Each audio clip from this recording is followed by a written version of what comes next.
தாத்தா, என்ன தாத்தா, இன்னும் தூங்கலையா? இல்லை செல்வங்களே,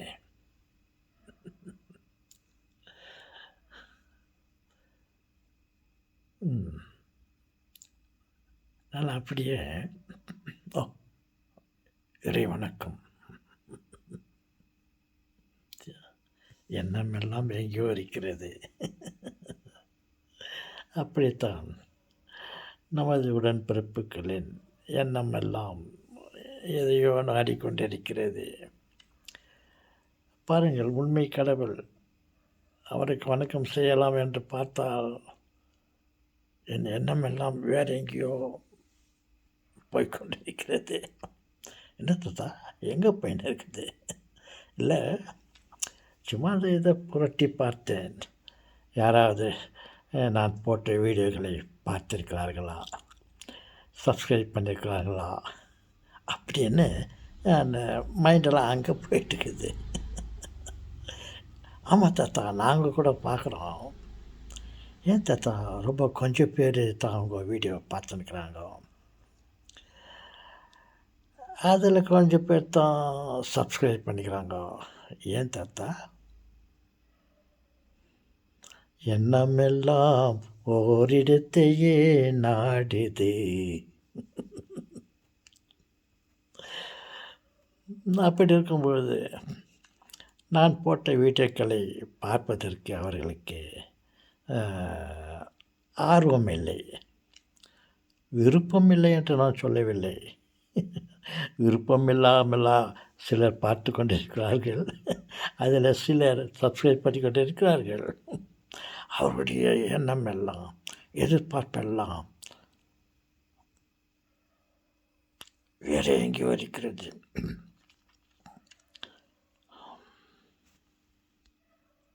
அப்படி இருக்கும்போது நான் கடவுளை பாருங்கள், அவருடைய படைப்புகளை பாருங்கள்,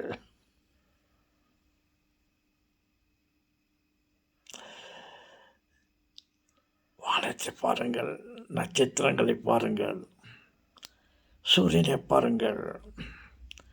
சூரியன் நெருப்பாய் எரிகிறது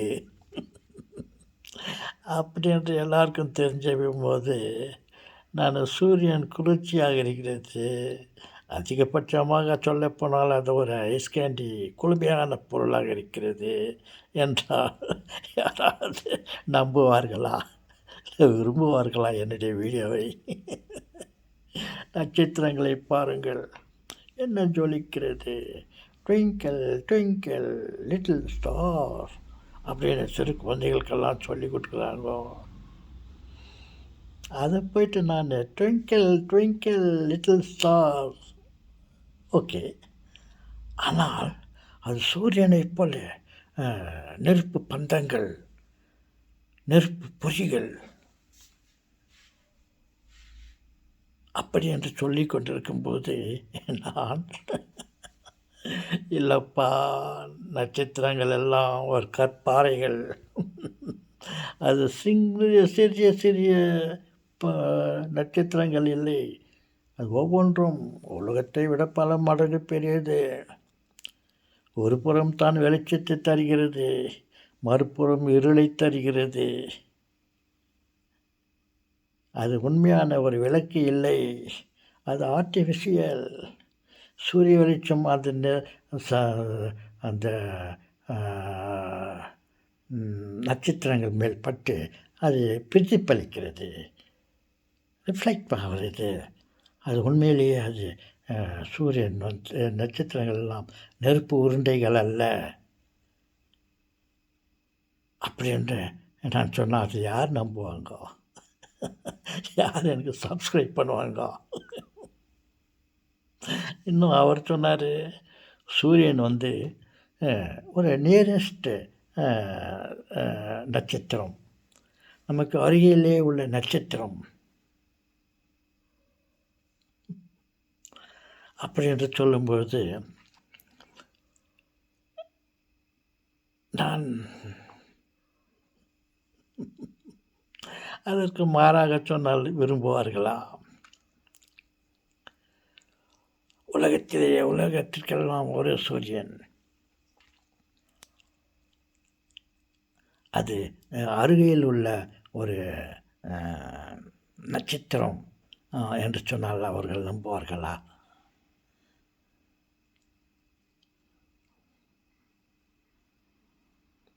இது போன்ற பல என்ற கற்பனைகளை நான் சொல்லிக் கொண்டிருந்தால் யார் விரும்புவார்கள்? இன்றைய கற்பனை நாளை உண்மையாக இருக்கலாம் என்பதை யாரும் அவர்கள் யோசிப்பதற்கு அவர்களுக்கு டைம் இல்லை.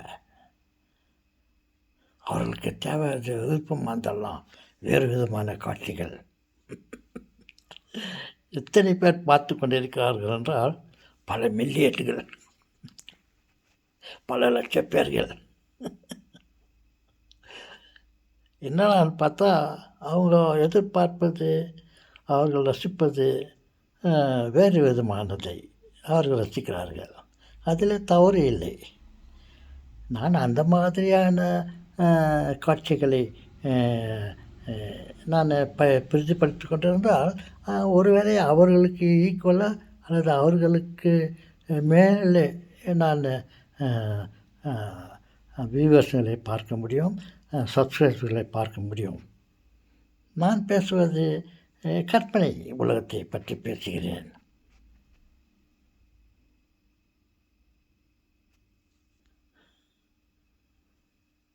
மனிதனை பாருங்கள், அவனுடைய உருவத்தை பாருங்கள், அவனுடைய உடல் அமைப்பை பாருங்கள்.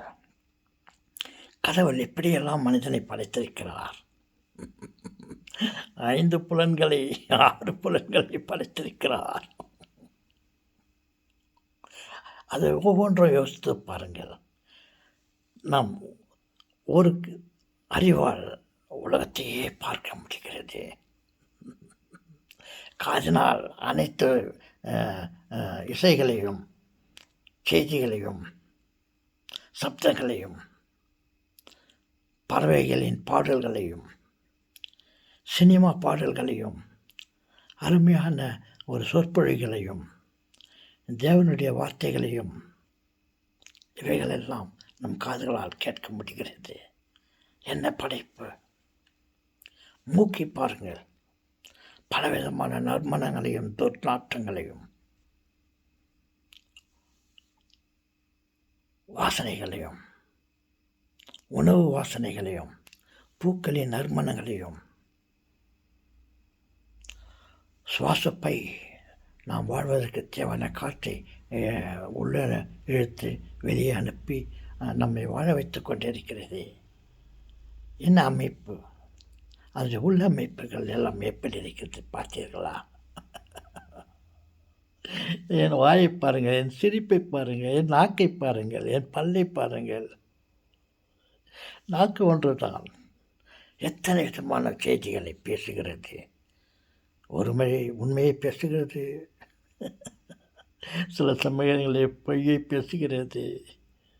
நாக்குக்கு எலும்பு இல்லை, அதுக்கு நேரத்துக்கு தகுந்த மாதிரி அது வாலாட்டும், நாக்கை ஆட்டும்.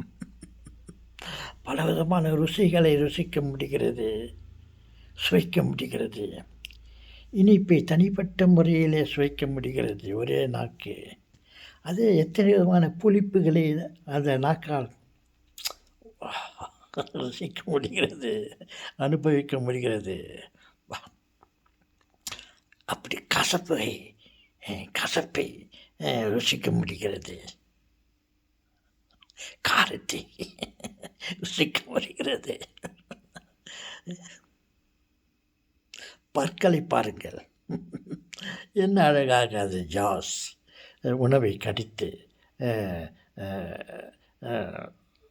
சாப்பிடுவதற்கு அது உதவுகிறது. பாருங்கள், இந்த உடம்பை பாருங்கள். ஒரு கொசு, ஒரு பூச்சி எதை கடிக்கிறது அல்லது குளுமையான ஒரு சூழ்நிலையை உணர்கிறது. உஷ்ணமான நிலையை இந்த உடல் உணர்கிறது.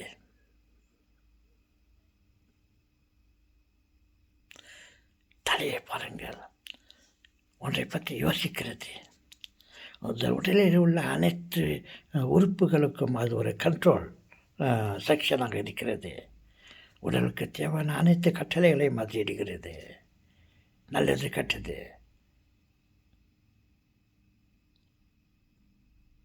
உணர்வு, சிந்தனை, நடந்ததையும் நடந்து கொண்டிருப்பதையும் நடக்கப் போவதையும் சிந்திக்கும் ஒரு மூளை இன்டெலிஜென்ஸை கொடுத்திருக்கிறார். பாருங்கள், தலைமுடியை பாருங்கள், கை கால்களை பாருங்கள்,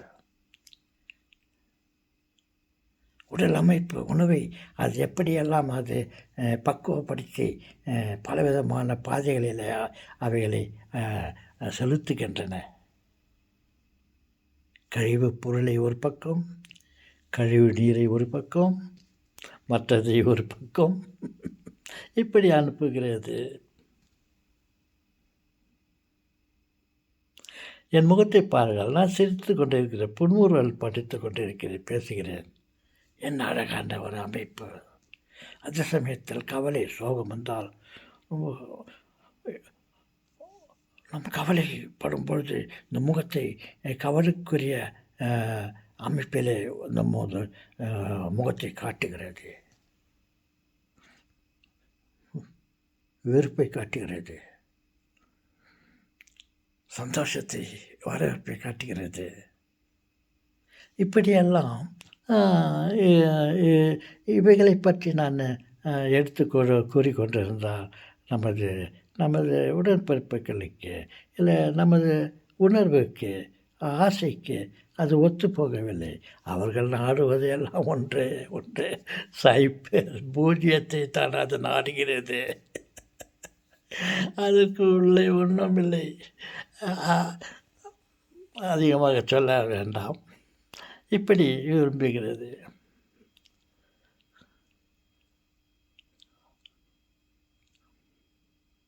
உடலின் உணர்வுகளை,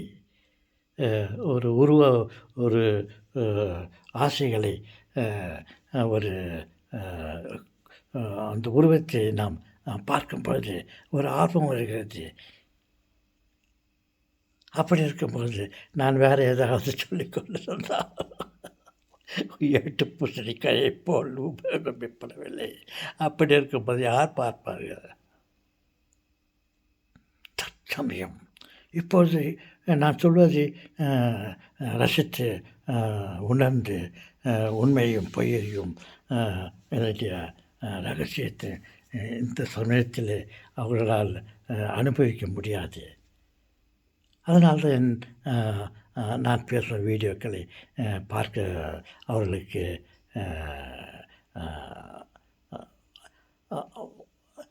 விருப்பமில்லை என்று சொல்ல முடியாது, அப்படியும் சொல்லலாம். ஆனால் அவர்கள் எதிர்பார்ப்பது வேறு விதமான வீடியோக்களை, செய்திகளையோ, பாட்டுகளையோ, நடனங்களையோ,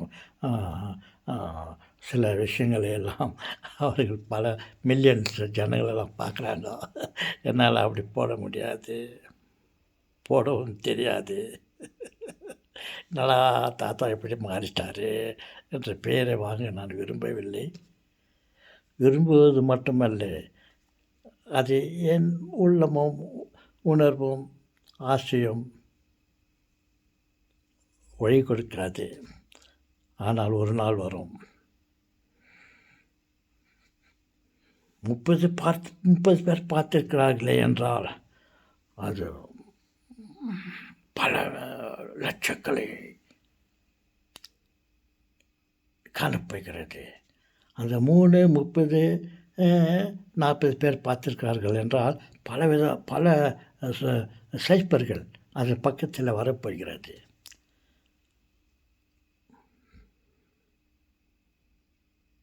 இன்றைக்கி 1000 பேர் பார்த்துருக்குறாங்கனாக்கா அது 1 கோடி ஜனம் பார்த்ததாக பார்க்க போகிறார்கள். நான் சொல்வதை எல்லாம் உணரப் போகிறார்கள். வானசாஸ்திரிகள் அப்போது சொன்னார்களே, யாரும் நம்பவில்லை, இப்பொழுது நம்புகிறார்கள். ஒவ்வொன்றாக வெளிச்சத்திற்கு வருகிறது. இவன் அப்பயே சொன்னான், இயேசுராஜா பிறக்கப் போகிறார் என்று ஒருத்தன் சொன்னான். ஒரு ராஜா பிறக்கப் போகிறார், கடவுள் மனிதனாக பிறக்கப் போகிறார் என்று அப்பயே ஒரு என்னை போன்ற தாத்தாக்கள் சொன்னார்கள்.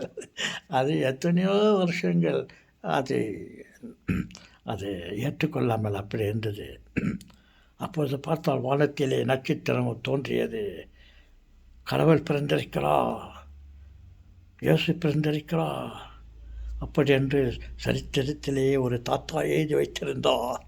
இப்போ பார்த்தாக்கா அந்த நட்சத்திரம் வந்தது. எங்கடா போதும் அந்த நட்சத்திரம் போய் நேர்ந்து பார்த்தாக்கா ஜீசஸ் இறைவன் பிறந்திருக்கிறார் அந்த இடத்தை காட்டினது. அந்த தாத்தா சொன்னது இப்போ நிறைவேறிட்டு. அந்த மாதிரி இந்த தாத்தா சொல்கிறது ஒரு காலத்தில் வெளிச்சத்திற்கு வரும்.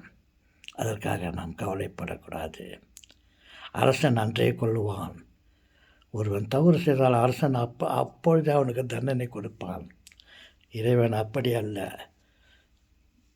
பொறுத்திருந்து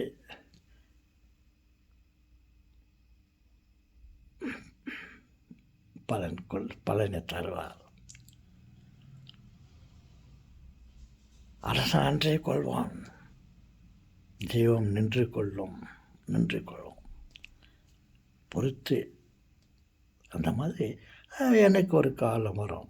அந்த காலத்திலே நான் இருக்க மாட்டேன். ஏன் நீங்களும் இருக்க மாட்டீர்கள். நமது சந்ததிகள் பார்ப்பார்கள். என்னடா சூரியன் நெருப்பு என்று நாம் நம்பிக்கொண்டிருக்கும்போது, அனுபவித்து கொண்டிருக்கும்போது ஒரு கிழவன் சொன்னான், இல்லை அது குளிர்ச்சியான ஒரு உலகம், குளிர்ச்சியான ஒரு உருண்டை. அதனுடைய வினோதமான படைப்பு என்னவென்றால், அது நெருங்கி வரும்போது குளிர்ச்சியாக இருக்கும், தூரம் செல்லும்போது உஷ்ணமாக இருக்கும் என்ற ஒரு விஞ்ஞானத்தை கொண்டதாக இருக்கிறது. தாத்தா சொல்கிறத பார்த்தா அவர் அப்படி சொல்கிறாரு, நெருப்பை வந்து ஐஸ் கேண்டின்னு சொல்கிறாரு என்று இப்போது சிரித்தவர்கள் அப்போது சிந்திப்பார்கள். அதற்கு பல உதாரணங்கள் இருக்கிறது. அவைகளையெல்லாம் நான் சொல்லி உங்களை ஏமாற்றுவதைப் போல் சொல்ல விரும்பவில்லை.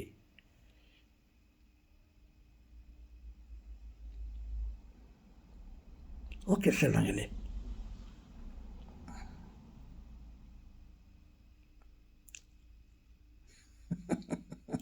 ஓகே,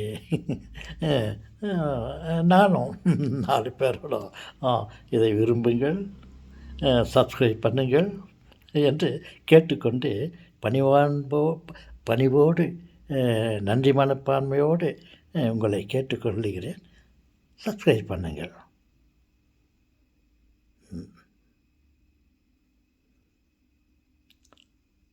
ஓகே சொல்லுங்களே. நீங்கள் சப்ஸ்கிரைப் பண்ணதுக்கு நன்றி.